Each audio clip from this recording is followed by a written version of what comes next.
Welcome back. We're here with Noah from Green Eye Photography. Noah, how are you? Dude, I'm doing great. How are you? Good to have you, man. We connected a couple months ago, and excited to have you on the podcast. Well, I appreciate you having me here. Of course. So, you're obviously a photographer, and you've been in the business for a very long time. How do you view photography as an art form? The way I view photography as an art form, I would say I view it more as an expression. You know, similar to how everyone has their own writing style. Mine is chicken scratch, so never ask me to write anything.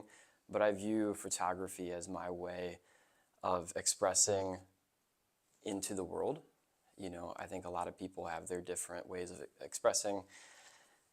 You are great at communicating with people and networking, and so like that is your art form, that is your gift into the world, and so that's how I've always seen photography.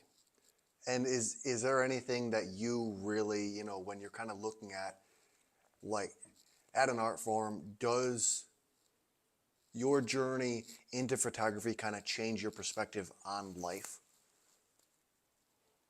Can you say that once more? Has your journey into photography changed your perspective on how you view life? Oh gosh, absolutely. I mean, it's shaped how I see the world. So even as a young kid, I always say photography was the one thing I've done my entire life. You know, I played soccer growing up. I volunteered with different organizations. I've led different teams. But I was given a camera when I was 4, and in many ways, photography was the one thing in my life that gave me a voice, that gave me a sense of purpose, that gave me the ability to serve other people. So in that sense, I would say photography at its core has shaped who I am as a person. And I mean, you've obviously been in it, like you said, since the age of 4, which is, crazy. How was kind of growing up looking at life through a lens, kind of change your perspective on how you view people? Like, has that kind of changed, going from just viewing them as like, hey, we're like interacting, to like, hey, like, like kind of every experience could be looked at from a shot, or from a, like a moment in time? Yeah, the way I take that question is I've always seen photography as my passion, and serving people as my purpose.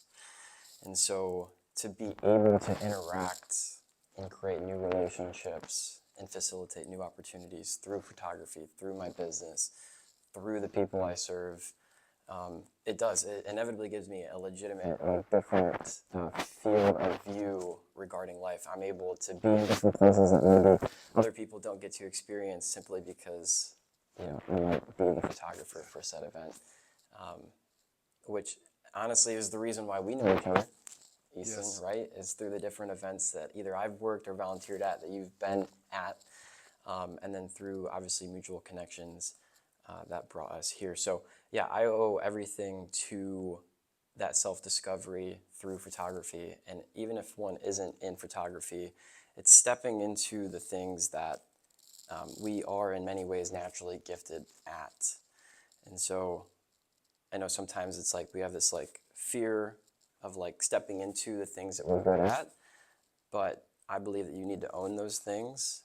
And when you don't own what you're good at, in many ways, you're being more selfish, because you're not showing a gift in the world in the areas that you know you can really excel in. And what's the craziest thing you've done to get a perfect picture for your clients? Just about anything, Gosh, what have I done? What have I done to get the perfect photo? You know what? I'm very much a rule follower, but also I'm not afraid to break the rules when the rules can be bended a bit. So I always approach it, as long as everyone's safe, of course, that's the biggest thing, is do it and apologize later. So however you want to interpret that is basically my approach when I'm trying to create the perfect photo. Has there any experiences where you're standing on tables, you're having to get like a wonky, body position where you're like this shot has to happen no matter, you know, what I have to do to make it happen. I love how you mentioned standing on tables. I'm pretty sure that was a short joke. Yeah, I mean, I've done all of those things. I've twisted, I've contorted, yeah, particularly when it comes to like landscape photography, I've stood on the edge of waterfalls, and I think there's something thrilling and invigorating about being able to put yourself in the position to get the shot that you've always envisioned in your head, even if it is a little bit risky. And I think when I think about those moments, it's kind of like life. It's like life in that moment, where in life you have to take risks to get the things that you want. And I think some photos, some shots at life are worth risking it for. I love that. And you also travel for your photography at times. Correct. What are the disadvantages of being a traveling photographer? The disadvantages? Yes. Oh, well, it's all, I suppose, about the lens in which you view it through. No pun intended. To me, I don't think there's any disadvantages, but I would say that if someone had to consider the disadvantages of being a traveling photographer, it's leaving your comfort zone, which could be home. It's breaking out of your routine. It's going into unknown places and meeting unknown people and having unknown experiences. But arguably, when I first started traveling, I was 13, and prior to being 13, I was a shy kid. My wife was small. I ate chicken nuggets and fries for every meal. At 13, I took my first trip. I took my first trip out west to visit some family, and I did the trip alone. First time flying, first time everything. I was so scared. But as I was going through that, that's really when I think I found myself. I found my voice. I found my desire to try new things, meet new people, become better at photography, become better at serving through those discomforts. So I don't think there's any disadvantages of being a traveling anything, whether you're traveling just to travel or you're traveling for work. I think there's a lot to be known through the experiences of traveling. I like that. You know, I think a lot of people are very nervous to get out of their comfort zone. Mm-hmm. And I think it's, especially when it comes to traveling or getting out of your city or doing anything that's uncomfortable, I think it's just taking that leap. It's like, hey, this is going to suck. Yeah. But I know once that first event or that first meeting or that first whatever is over, it's going to be blissful. Mm-hmm. So and it's awesome that you're able to get that experience at such a young age. Like, what did that, you know, getting out of your comfort zone in such a heavy way at the age of 13, what did that kind of teach you leading into your life as you got older? I think it taught me to truly embrace the unknown and welcome the possibility. You know, working past fears, overcoming challenges, learning how to navigate, you know, as simple as it might be, navigate through an airport. Being able to recognize that it's not just, you don't always have to rely on just yourself. There's other people in this world who are happy to help you, guide you, give you assistance. And that's okay. Like, recognizing it's okay to ask for help. I think a lot of people grow up in a situation where they feel isolated. They feel like there's no one to turn to. And I suppose in many situations, that's the reality for many. Yeah. But the beauty of it is when you are able to go out on your own and discover your own independence and recognize that this world is beautiful and abundant and has so much to offer everybody. That's what it's taught me. And so, yes, I'm very blessed. I've had a great childhood, a great opportunity to get out into this world at a young age. And I would say the hardest part for me right now is continuing to move in that momentum and recognizing like there's still so much left to be discovered. So whatever age you might find yourself in, it's important to remind yourself that, you know, change is good, change is healthy, discomfort is only uncomfortable in the moment, and it usually leads to somewhere great. Yeah. And as a photographer, how do you make sure your clients have a stress-free wedding experience when it comes to the photography? So setting the expectations is the most important thing you can do in any business, in any relationship. So setting the expectations through solid communication. And so that's something that I really pride myself in. That's something I lead my couples through throughout the entire experience. So how does one do that? How does one set the expectations? How does one have good communication? Lots of studying, recognizing like things that work and things that don't work. A lot of people think they have to make big adjustments in their business to have big results, when I would argue that it's small adjustments that translate or build into big results. So, I've been in business now for almost 10 years. And of course I made a lot of jumps in the beginning, but now I'm in that stage or that season of business where every micro adjustment has a big outcome. And so I think that's kind of what has helped me make sure that my clients have a stress-free experience, but also giving them the education and the trust to know that they're going to have a stress-free experience. It's easy to say that this is what they're going to get, but I think showing them, I would say the best thing you can do is walk with somebody as if they're a 5-year-old kid, holding their hand and making sure that they are guided through the experience that they may have never experienced before. So that's what I would suggest. And how do you use photography as a vehicle for your soul to serve other people? Oh. Yeah, that's a deep one. The first thing that comes to mind is I struggled in the beginning identifying with what I do and not who I am. And so it took me a couple years there to recognize that, I am a photographer. I am a creative, but that's not who I am. It's just what I do. And so under the surface, it's like understanding like who you are, and there's different practices and ways of doing this. I don't think we have time to get into in this conversation, but that's what I would recommend is like when you're able to step away from identifying with what you do and stepping into who you are, that's when you become aligned, and that's when you are able to truly serve others through who you are truly in your truest form. And that's something that I continuously practice and try to do, is make sure that when I'm serving other people, I'm serving them in my truest form, because if I'm not in my truest version of myself, I'm not able to serve in my best ways. So it would be selfish of me not to try to be the most aligned version of myself when serving other people. And you try to step outside of, like you mentioned, I'm just a photographer, I'm a human that is a photographer, and you try to inject that into your business. Absolutely. My clients are humans, right? They have their own stories that they tell themselves. So a part of what I do is trying to make sure that they feel comfortable in their own self. And so a lot of that is really, facilitating a space where people can exist in their truest form. Like a lot of the clients I serve will come to me with their own stories and their own insecurities and their own things that don't make them feel comfortable about themselves. And so, yes, I do photography, but beyond that, it's like, how can I create a space where other people can exist freely, authentically, and safely?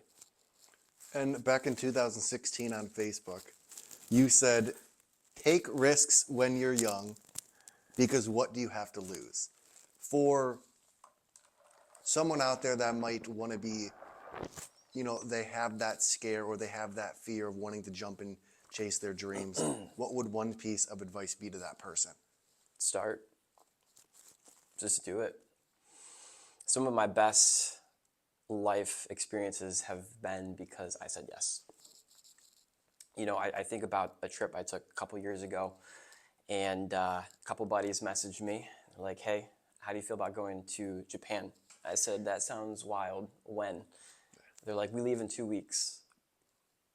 Okay, Noel 2 years ago would have said, you're crazy. I'm not doing that. You're giving me 2 weeks to prepare for a trip of a lifetime. I got off the phone call, sat with myself like most people do, and considered all of the negative things, right? Because that's where the mind wants to go. But in that moment, I decided, I chose, and I felt in my heart that yes was the right thing to do, or the right thing to say. And so when you're looking to overcome challenges or looking to overcome a mindset that says, no, just say yes and just start. You know, you don't find clarity through thinking through something. You find clarity through the act of doing something. So that would be Yes. my approach. And I think it's very difficult for people to get over that original fear, like that original anxiety, that original depression, whatever they're dealing with. Yeah. It's very hard for them to get over it and detach from those feelings. I think that's probably the start of like, okay, yes, say yes, but how do I get out of bed? You know, how do I get over this feeling of anxiety of doing whatever I'm doing? So I think even just that fear of like, I have these feelings and I think I am them. And how do I detach from them? Yeah, something a coach told me is honor and own the feelings you're feeling. Don't try to run away from them. Look, if your body and your mind is saying no to something, accept that it's saying no and welcome that feeling, sit in that feeling, recognize that feeling, digest that feeling. I'm even guilty of this where I run away from the feelings. I distract myself, I scroll on my phone, I do something else, I listen to music. Feel the pain. Feel what it feels like, you know, and that's something that even I still struggle with. So that would be my recommendation. If you're trying to overcome a feeling or you're trying to overcome a story, listen to it, you know, and honor it, own it. Like, it's okay. Like, I've been in seasons of my life where I don't know what I should do, what decision I should make. And I've always put this pressure on myself to know everything. And I always had this expectation that like things are going to be great, they're going to be successful. And that's great. It's an abundant mindset. But sometimes, like, the best metaphor I heard recently is when you try to grasp on the sand, or you try to grasp onto these fears, or try to grasp onto the things that you want, you grab really hard in the sand just falls out of your hand. So the harder you grab, in many ways, the more those things stick around. So when you live in fear, you invite more fear. You know, so if you're able to live more abundantly with more of an optimistic mindset, you're way more likely to attract more of that into your life. I have two more questions for you. All right. What does divine timing mean to you?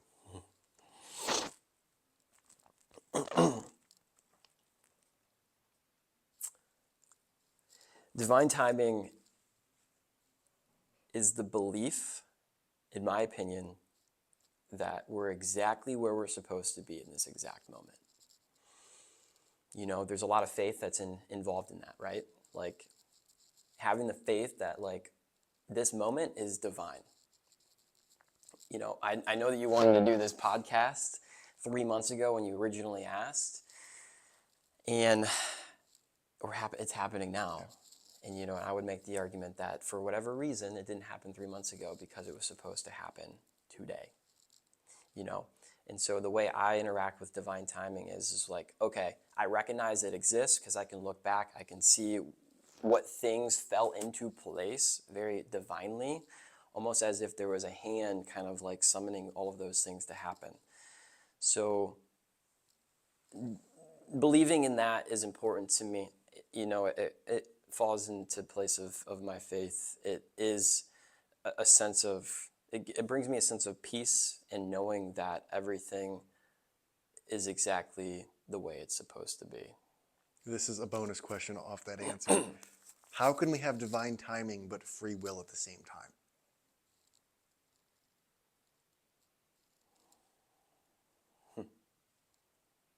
Divine timing and free will at the same time. They all exist everything is existing at the same time. Wouldn't you agree? Well, if things are planned out and things are already set in motion before they happen, that means we don't have a choice on if they happen or not because they're already set out. Okay, I see what you're saying. So ask me that question once more. So you're saying how can they both exist at the same time? Yes. That's a big spiritual question. Man, you should have started with that. So my relationship with spirituality is we are all one being. We are all one spirit, separated by these earthly bodies.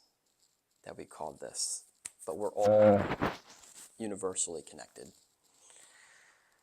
You know, and I don't know that there is control, you know, but it depends on the relationship that you have with this idea of free will. I think free will is accomplished through alignment of self and recognizing that divineness within. You know, like we operate as our being, because it's like, oh man, this is, you talk about, how can I describe this? The way that you no man, that dude, you got it. Come on, dig some out of me here. That's a tough question, It is. Ethan. That's a really tough question. Give me some more context. Position how you want me to answer that question Yeah, just a little bit better. I guess. Why do you ask? Well, one, I've asked a couple other guests the difference between fate and free will, and I Yeah. feel like this kind of plays in that same area. Yeah. Of like, if things are timed to what the universe or God says it is, and things are already laid out for us for our journey of life. Yeah. That means our actions and what we think are choices are just a set out path of life. So we're not actually choosing them. It's more of an illusion of choice. Yeah. Yeah. Okay. I like that. Yeah. So the relationship then I would have with that would be is, I don't know that I truly believe in control.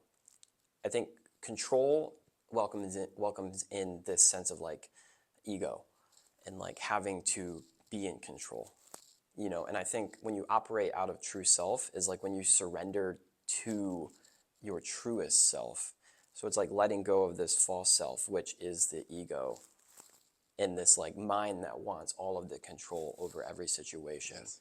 So the only way one actually accomplishes free will is by aligning in such a way that they're able to fully ascend into their truest self, that they are removing the ego, the greed, all of these other things that the false self of the mind is.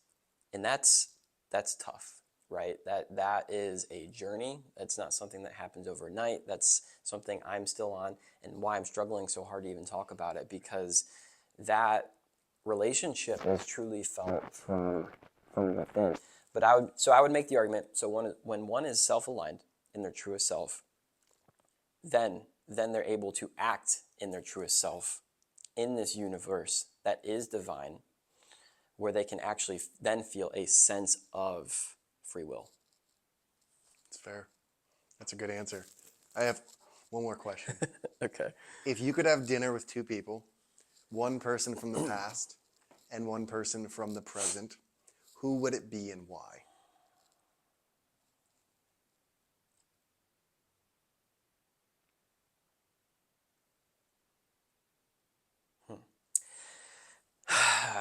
If I had to choose someone from the past, I would say the younger version of myself, because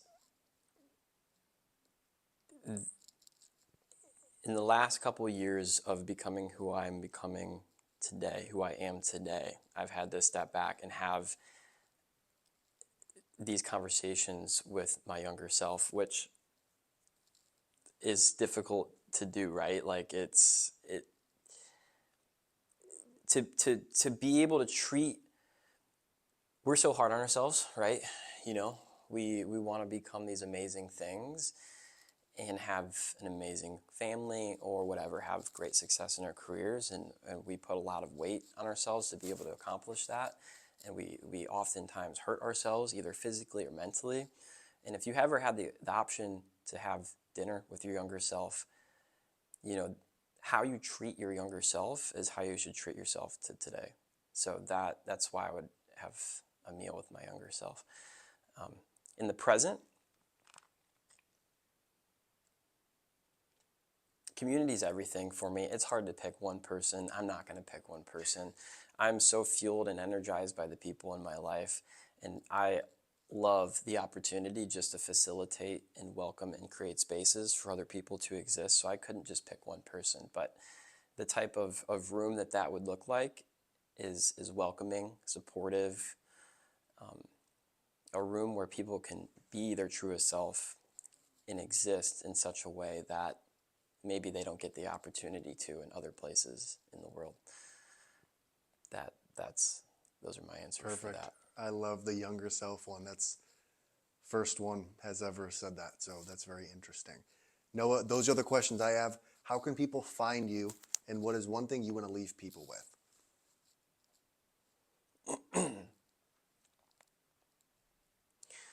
So people can find me on Instagram. I'll just give my personal page because that connects to my business. So my personal page is noah.kokensparger. Not even going to spell it. You can just put it on Yes. the Yep. video. How's that sound? What I would leave people with is, and this took me a long time to figure out, but you are valuable right where you are at. So many people have this idea that they have to become a certain person to be valuable. No, you are innately valuable. Beautiful. Noah, thanks for coming on, man. Appreciate it.